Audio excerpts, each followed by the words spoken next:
Welcome to the Penny Stamps Distinguished Speaker Series. My name is Christina Hamilton, the series director, and today I'm thrilled we present ceramicist and sculptor George Rodriguez. Today's event is presented with support from the Institute for Humanities and our dedicated series partners, U of M Arts Initiative, Detroit PBS, PBS Books, WNET's All Arts, and Michigan Public 91.7 FM. One big announcement for you today is that there is a new show that will be opening at UMA, or our U of M Museum of Art, this Saturday, February the 1st. This is Jared Liu with Strange You Never Knew. This is his first solo museum exhibition, and Jared Liu, who is a Chinese-American artist and photographer right here from Metro Detroit. His work delves into personal and historical narratives of the Asian American diaspora in the Midwest. And in tandem with this opening, we will host a Penny Stamp Series special event with Jared on Saturday at 4 p.m. in the museum's auditorium, the Helmut Stern Auditorium. So do come, check out his show, and come and see Jared speak. That's Saturday at 4 p.m. at UMA. Reminder, do silence your cell phones. We will have a Q&A today. You will see there are microphones at the ends of these two aisles. When George is done and ready to open it up for questions, just come on down and line up at the mics, and he'll answer your questions. And now for a proper introduction of our guest, please welcome ceramicist and stamp school professor Nicole Marroquin.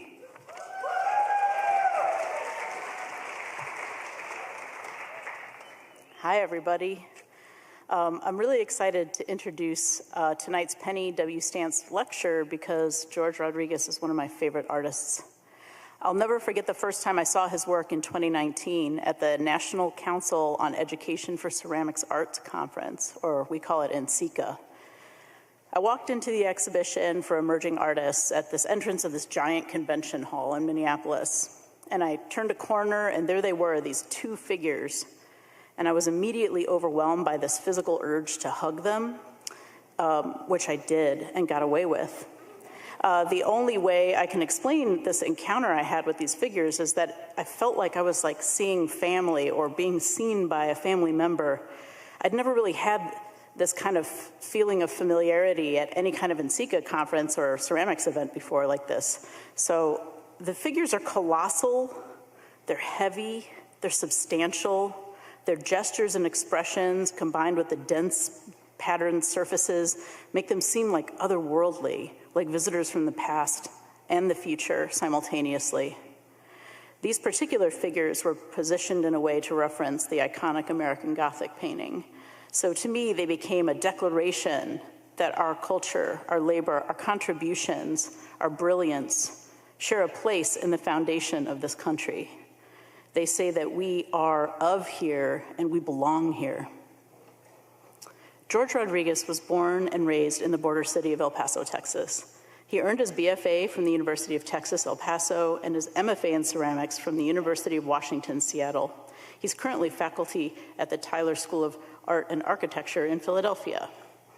He was featured on the PBS Craft in America's Storyteller episode, which you should check out. He's in numerous permanent collections, including at the Smithsonian, the National Museum of Mexican Art, University of Washington, and the National Museum of Stockholm in Sweden. Also, Michigan loves George. Just this past year, he had residencies and led workshops at the Western Michigan University and Northern Michigan University. He was a juror in the Michigan Ceramics 2024 Biennial Exhibition. He had a solo exhibition at Henry Ford College in Detroit, and he was a WIT short-term resident here in our very own ceramics department at the University of Michigan. We are very happy to welcome you back, George. Please join me in welcoming George Rodriguez.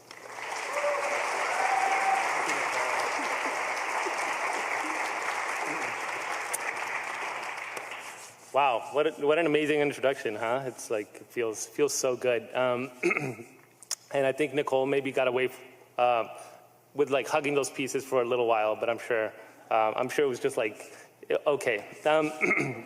So I'm excited to share about my work and my, like what I do, who I am. And I'm really grateful, as Nicole did mention, I've been here in Michigan. I guess my first trip and visit to Michigan was in May of last year, so May of 24. And since then, I've returned many, many times to a lot of different parts of the state and have always felt welcomed and have just been, embraced by the community here. So I'm really, really happy and grateful. So I've kind of devised this talk a little bit to just move through some themes within my work and show you some of the ideas that I think about. So I always start just by acknowledging my hometown, where I come from. As Nicole mentioned, I'm from El Paso, Texas. It's a border city. It's right on the border with Ciudad Juarez in Mexico and Las Cruces in New Mexico. So there's this kind of really vibrant community of different cultures kind of mixing together. I also want to acknowledge my family because, they're a very grounding place for me, and they supported me, they believed in me, and even though pursuing the arts can sometimes seem like a difficult decision, especially as a first generation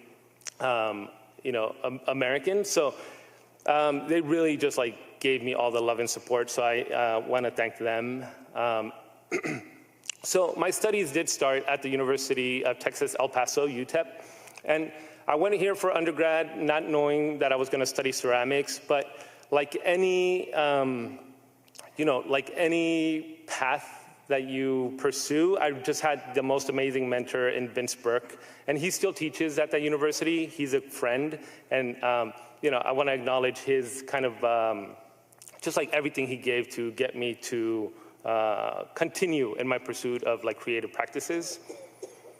This was my BFA show, leaving the University of Texas, El Paso. And this is really when I was starting to just become a little bit more interested in public artwork, right? So this was set up in a very communal part of the university as my BFA thesis work. And it really was about how the community interacted with my sculptures. My sculptures were doing something on their own, but it really was about how people around them interacted with these pieces. I subsequently moved to Seattle to go to the University of Washington, and I really moved there to study with this gem of a human, Akio Takamori. And Akio makes beautiful figurative work, so I really wanted to learn from him.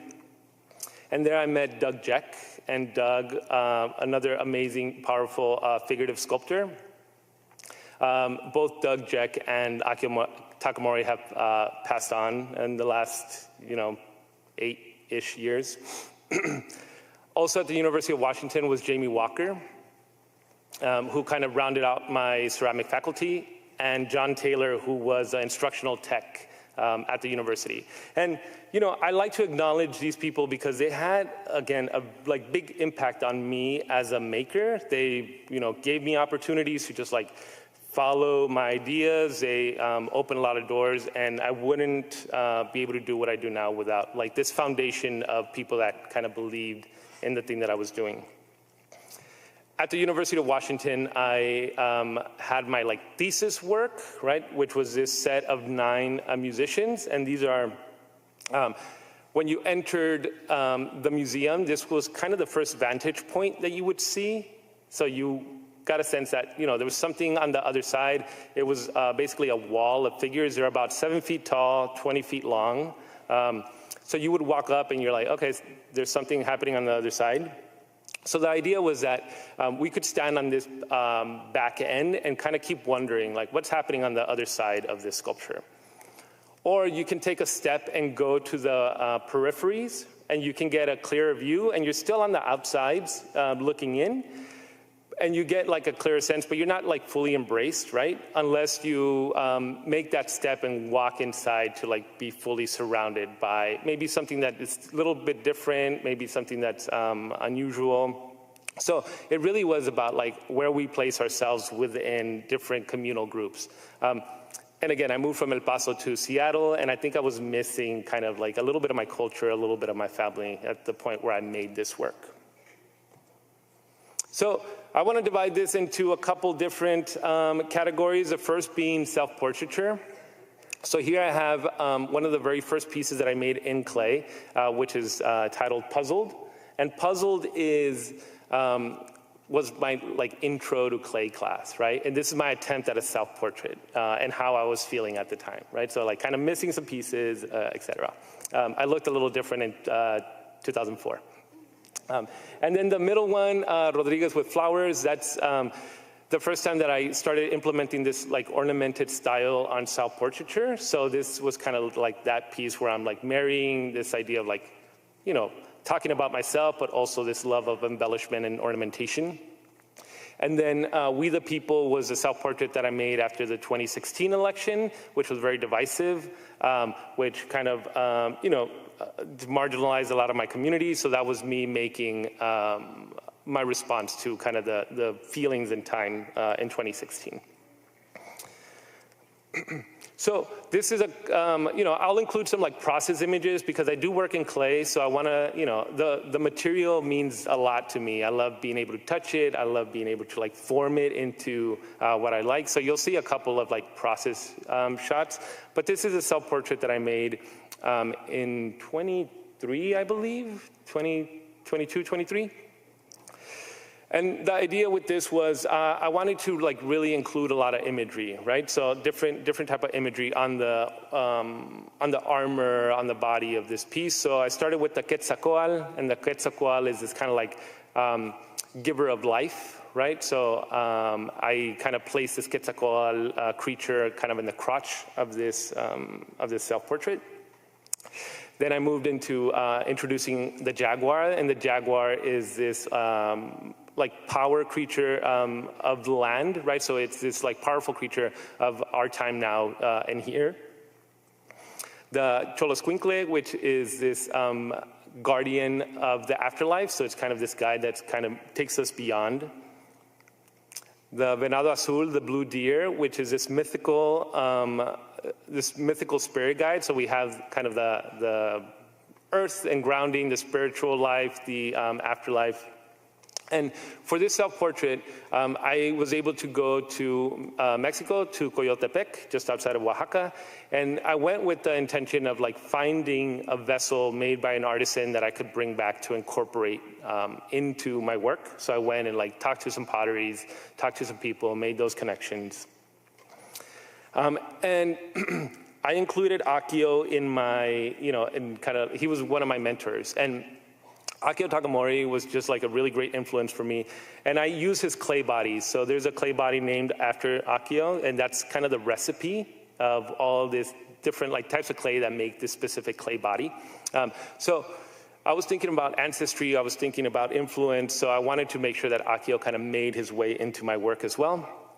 And that was the final piece that kind of resulted, in the combination of all these different elements. So this self-portrait is holding a bowl from my ancestral home, and it's inside the bowl is a dry powdered clay of Akio's recipe. And for me, it signifies this kind of ancestry, but also this potential for the future, right? The beautiful thing about clay is that you can add some water, and then you can mold it into anything you want. So it's holding this potential moving forward. So storytelling is another big component in my work. And, I just kind of told you all a story about how I make the self-portrait work. And that really integrates into all of the work that I make. Here I have Ari, which was part of the In Costume series. In the center there is End of the Trail with Electric Sunrise. And that was based on a Luis Jimenez sculpture that he was influenced by a James Fraser sculpture. So I look at a lot of art history and different references that way. The piece that I want to talk about was really influenced by Ai Weiwei's Circle of Animals. And, we just celebrated yesterday the Year of the Snake. So happy Year of the Snake to everybody. I love that narrative of the Chinese zodiac and the lunar calendar. So I wanted to, incorporate or integrate that story into my work. So the first thing that I would do is learn about that narrative and that story. And then I made my version of the Chinese zodiac, right? So in all of these decorative vases, I have the 12 animals of the zodiac. And then I thought, well, how can I reinterpret that? So instead of these animals from Chinese mythology or Chinese culture, I wanted to kind of bring them closer to my home in Mexico. So I wanted to integrate these like Mexican animals. So instead of the dragon, there's no dragon in Mexican mythology, but there is Quetzalcoatl, right? And a Quetzalcoatl is a feathered serpent that flies, which is kind of a dragon. Instead of the rat, we have el chapulín, or the grasshopper, right? So I kind of like took these characteristics that I thought worked with one animal and reinterpret them into a different one. Instead of being now in the year of the snake, we're in el año de la iguana, so in the year of the iguana. Again, this kind of like powerful creature from Mexico. I first showed these pieces at the Seattle Art Fair in 2018, so I kind of made a series of those. And this is me with my gallery representation, kind of like showing the work, and it kind of gives you a sense of the scale of these wall-mounted heads. The idea was always to make different series of these, right? So I would make these 12 animals, but the second series was based on alebrijes, which are these like mythical, very colorful painted animals. The third series was based on Ai Weiwei's circle of animals, which are those bronzes. And these are clay, but they're meant to look like bronze. And then the fourth series I am still working on because I haven't gotten technically down. But so I'm like, let's skip it to the fifth series, which was this collaboration with other Mexican and Chicane artists, right? So I was able to approach 13 different artists, and we collaborated on the animals together. So I invited some of my friends to collaborate with. So this is my friend Gustavo Martinez, and he was born the year of, in the Chinese calendar, it's the year of the pig, but it's the year of the cabra. And he's a clay artist, so he was able to go into my studio, and together we basically made this piece. Marilyn Montufar is an amazing photographer that kind of lives between LA, San Francisco, sometimes New York. Marilyn has familial ties to El Paso and Ciudad Juarez, so she wanted to incorporate the border, and what you see in the bull is this kind of like border wall coming down the center with these Aztec symbols and images of the border and her grandmother and my mother kind of on opposite ends of this bull. Samira Steinmeier lives in Tucson, Arizona, and Samira is a potter, and I never touched the finished piece, but with Samira, what we did is I made a mold for her in a PDF, and I basically shipped that, and she marbled clay and grabbed some soil from the Tucson area and kind of integrated that into the work, and she created the entire sculpture. I just kind of facilitated the way to be able to make it. Josimar Reyes is in San Jose, California, and Josimar is a poet, and with his work, he's never seen the physical object. I made the entire physical object, and what he did was create a poem, and then he had his grandmother record this poem. He audio engineered it, and then the poem is kind of like read through the mouth of this Quetzalcoatl. And his grandmother at 90 plus years just recently passed away. So just a few months ago. So it's, you know, it's nice to be able to like hold on to this recording that continues to live through this work. Javier Barbosa is an animator in Los Angeles, and he basically created an animation that when you scan the work, these wings come out and then start flapping on the piece. So for me, that was like a really powerful, like collaborative project that took about 10 and a half, 11 months, you know, so it was fast. It was a fast timeline, but I got to know all these amazing artists. I got to like, you know, learn about them, share my skills, they shared their skills, and it really was this like integration within this like larger narrative. So one of my favorite projects that I've done to date.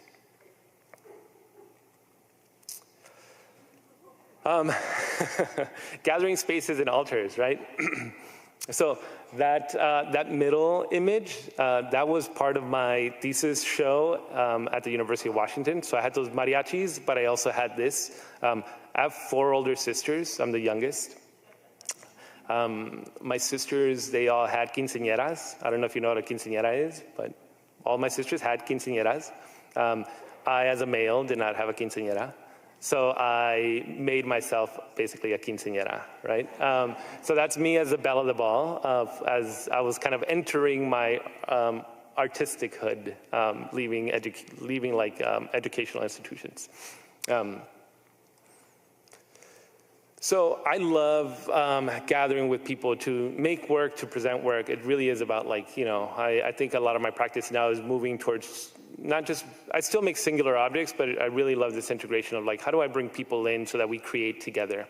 And for this project, Reflect and Gather, I worked with 3 organizations in the Pacific Northwest: Mad Art in Seattle, Washington, Clay Art Center in Tacoma, Washington, and then Mud Shark Studios in Portland, Oregon.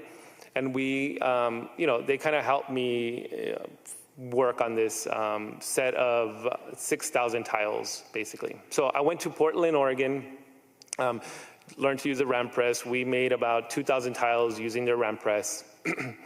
I invited people into my studio to come and make tiles with me. So I invited art centers. So this is Pratt Art Center in Seattle, and they came in and helped me press some of these tiles. I invited senior homes, I invited high school students, and we all just kind of got together and made tiles together. And again, we ended up making about 6,000 of these tiles in total. This is Liz Wiegand. Liz was helping me paint some of these tiles, but also helping me facilitate some of the community members in the painting. So it was a lot of paint by number, and we kind of worked together to make these forms. Here's Gustavo again, and Gustavo helped me frame out and build a couple small rooms. So he helped me construct 3 small rooms.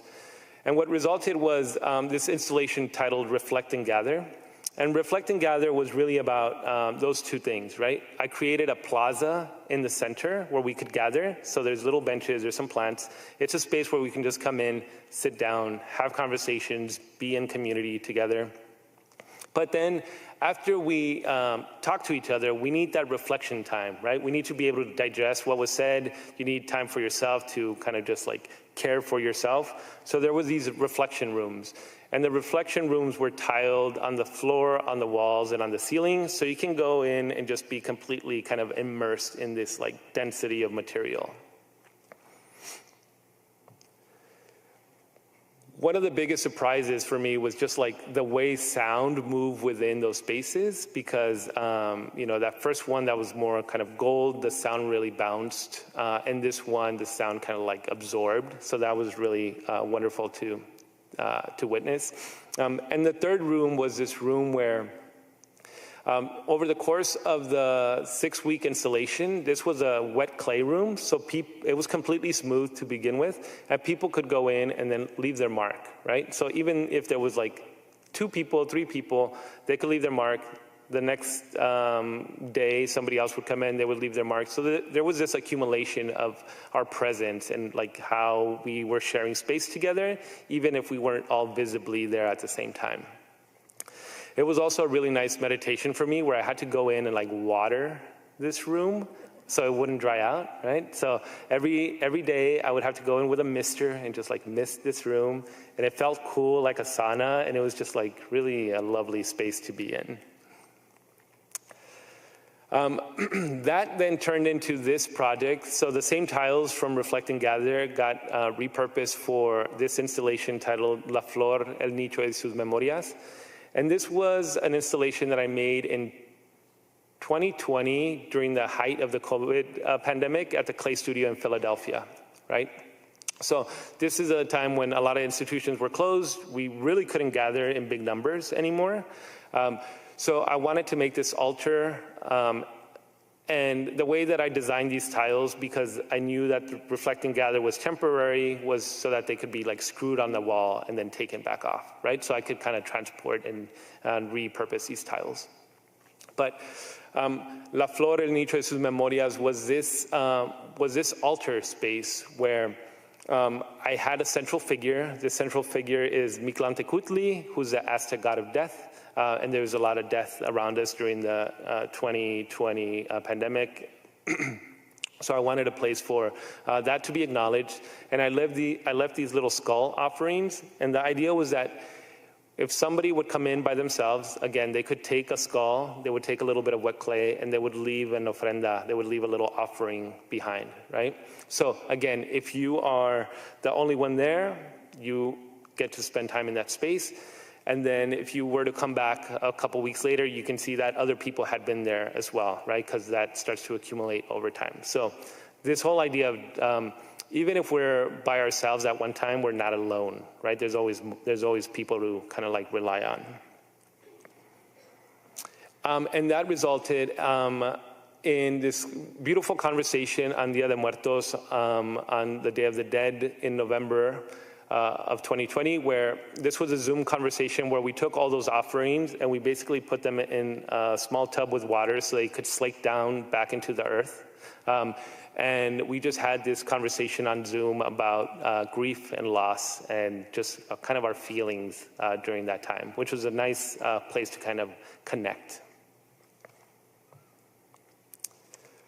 Large scale and public sculpture. So Nicole mentioned like hugging that piece and kind of the monumental quality of some of them. And, you know, for me, I really gravitate towards that because it's just like physical in a way where I like the way my body interacts with that much material, right?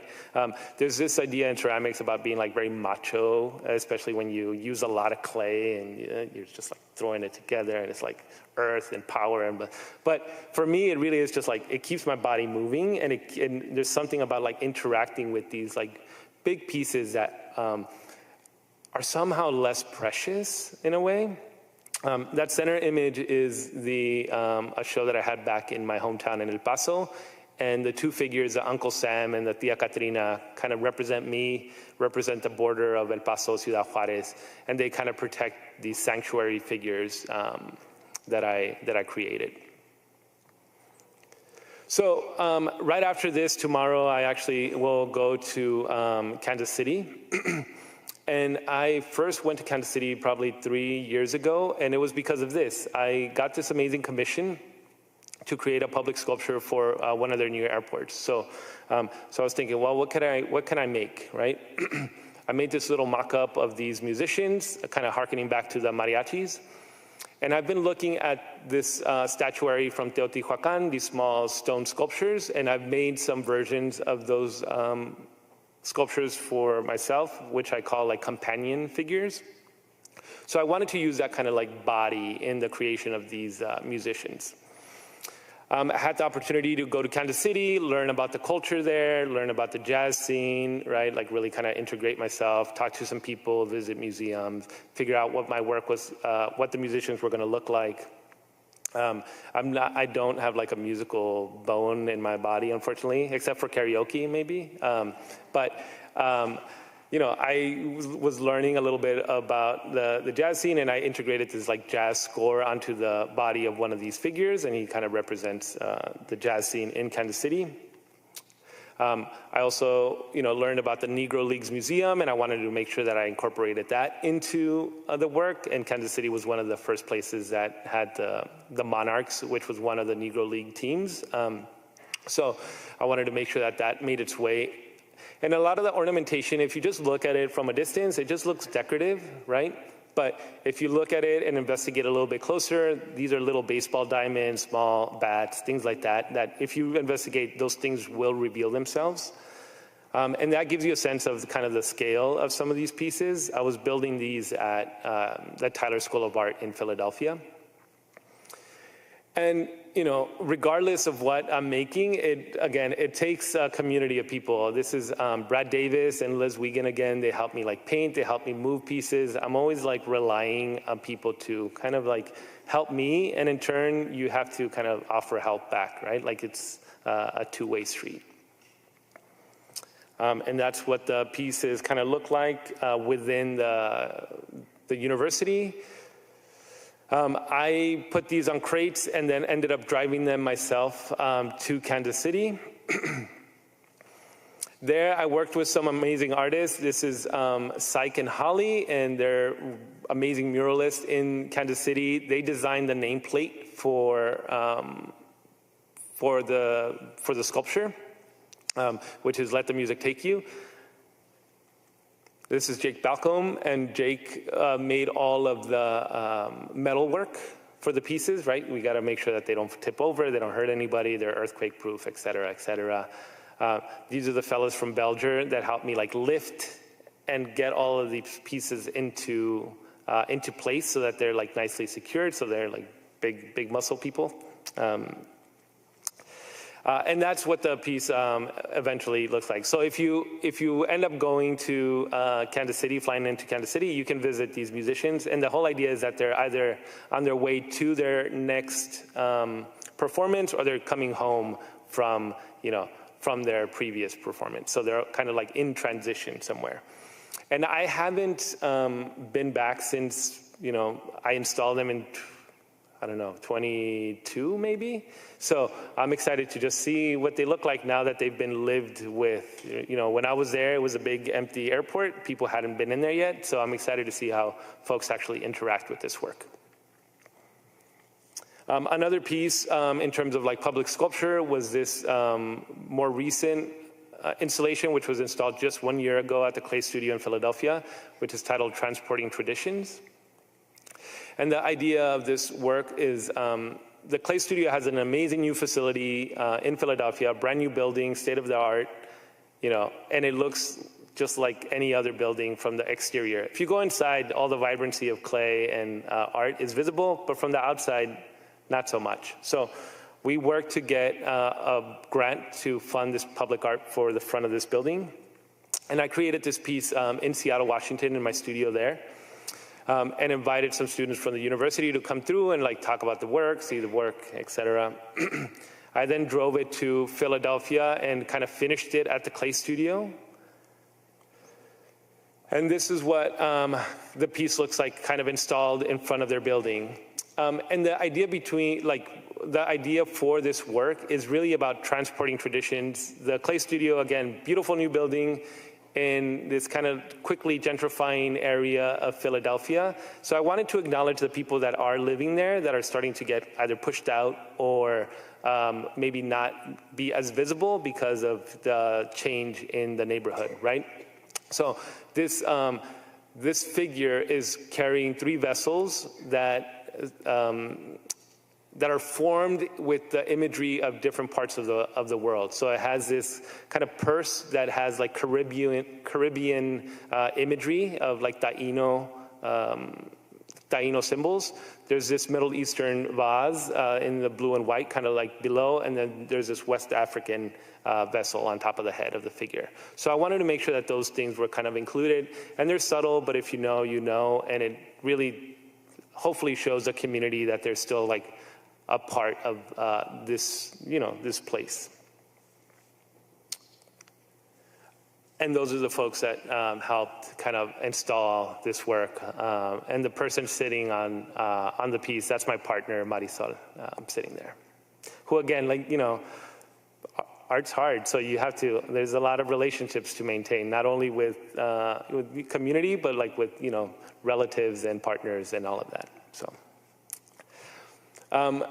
And community engagement, so the reflect and gather, right, I'm like bringing people in to like make tiles, but I really love just like going out into communities and working with people. The photo of me wearing this jaguar head, that's at a community garden in Philadelphia.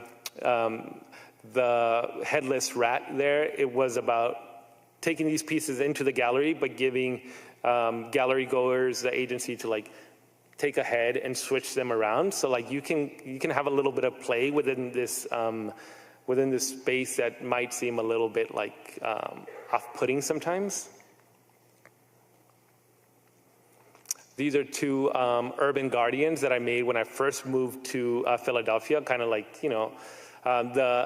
for me, the idea of the rat and the pigeon are these two animals that are very resilient, sometimes marginalized, and like very, very what's the word that I'm looking for? Like just very important in the makeup of this like urban environment. So I wanted to kind of elevate them to a more like regal stance.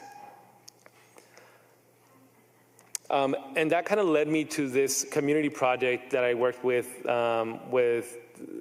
Clayworks in Baltimore and CASA of Maryland, which is a migrant rights organization. So I went into the community and I taught these like small workshops, right? We just like brought people in, brought some clay. We worked together, talking about material, talking about like this is what clay is. This is what we can do with it.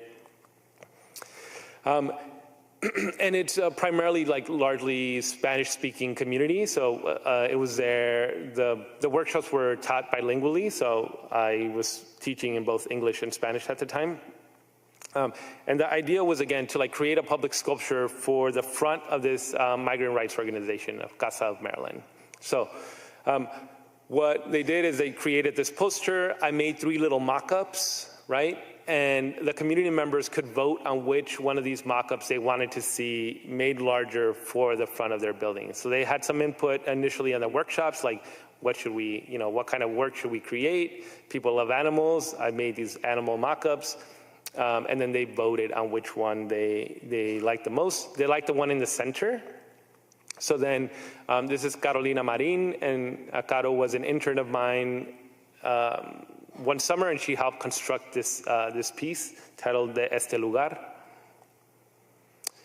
And once we finished this, we went back to Baltimore and were able to install and unveil this during graduation for all the young folks that go through this organization in career training, right? So they do a lot of advocacy for the community, and there was a graduation for all the community members that had gone through this like job training program. And we unveiled the piece there, which was just like this big celebratory time. And the tiles on the base of the animal were all made by like community members. I made the tiles, and then they were all painted and glazed by community members in and around that area. The idea of this animal is really about like migration, right? So it's a migrant rights organization, and really is about migration. So it's this animal, but it has this mammal head. It has a bird body, and then it has a fish tail. So it's about movement through water, sky, and land, which is, the way that we all kind of like move through space. So I wanted to, again, I'm not trying to be like preachy, and I want people to see it and know. And if you first encounter it, it could just be something that you appreciate for the decoration, for the ornamentation, for the whimsy. But if you spend some time and look a little further, hopefully some of the other things start to reveal themselves.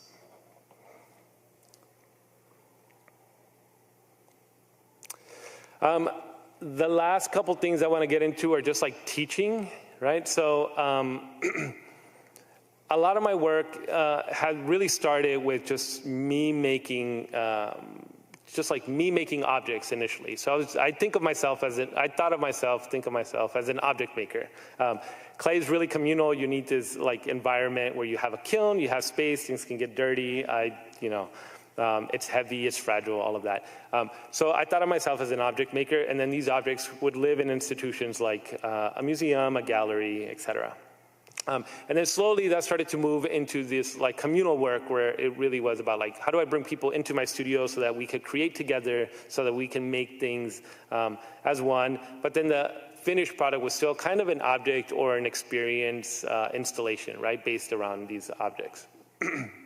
So another thing that I really enjoy about clay is just like the communal part of like education, right? It took me a long time to feel comfortable in my skill set, where I felt like I could help other people, and like, and just like sharing what I knew in terms of like material, just like material workability. So I've been really fortunate in the last several years to have been invited to things like this, to different craft studios. So I've been at different universities where sometimes I'll just demo some of my work and talk to students. And I'll make, I'll show people how to make ornamentation, and then we'll like do that based on a topic, on a subject, right? So this is me with some universities and some craft schools around the country. I think that first image was all like hands-on, so I'm there to teach something, but then I'm also like helping students like make their own work. This is more demo-based, where it is just me making something in front of people, and then people just like asking me questions, which I appreciate, but it's not my favorite, right? Like I want to interact with folks. I want to talk through the making process. It's harder for me to just be like a song and dance on stage, right? That seems a little harder. But some of the things that I do love as well are just like working with young people. So the material is so inclusive that any, babies can like hold it and like smush it and eat it and like all of that. So anybody can kind of access this material. So I love going into different places and just seeing the creativity of all these like young folks and like what they do and like what they're making. In the center there is the Sitka Fine Arts Camp, which is up in Sitka, Alaska. And which again, it was a wonderful experience to work with all these young middle school, high school students and helping facilitate their work. But also, like, I go to these places and I make connections with a lot of different artists, both the young artists that I'm helping, but with other amazing faculty. And my friend Julie, who teaches here, is somewhere in the audience. And we met in Sitka, I don't know how many years ago, 12 years ago. 8 years ago, something.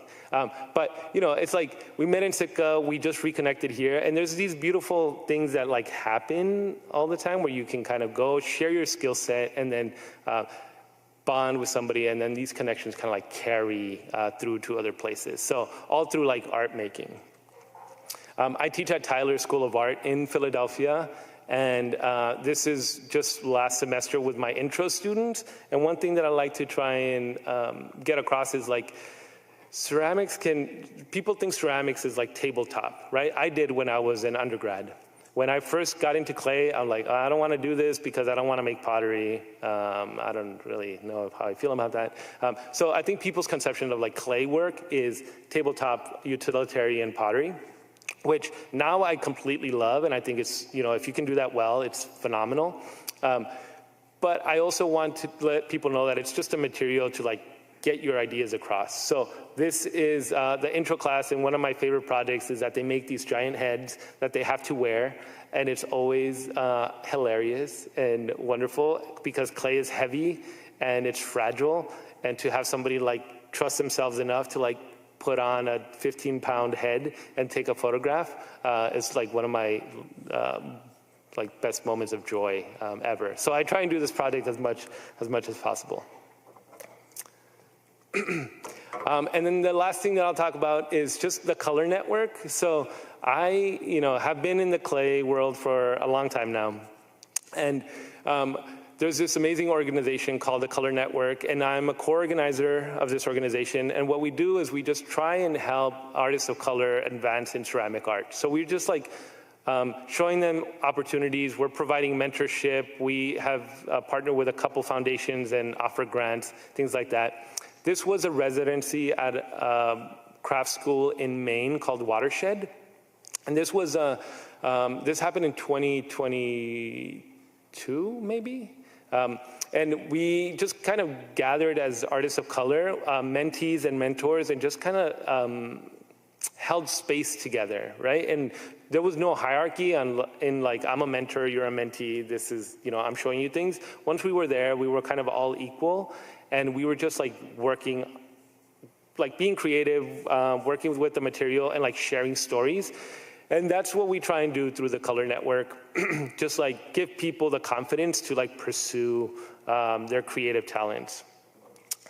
And this is kind of our database that we have online. And there on the screen is Vivian Siqueiros, and Vivian lives in Sacramento and was one of my first mentees through the organization. I've mentored a few other people at this point, but the nice thing is that then Vivian came and assisted me in one of the workshops. So trying to, again, just like provide these opportunities where you can like talk to folks. Vivian got a full ride to the Art Institute in Chicago for graduate school as well. So it's just like giving people just like opening a couple doors, showing those possibilities.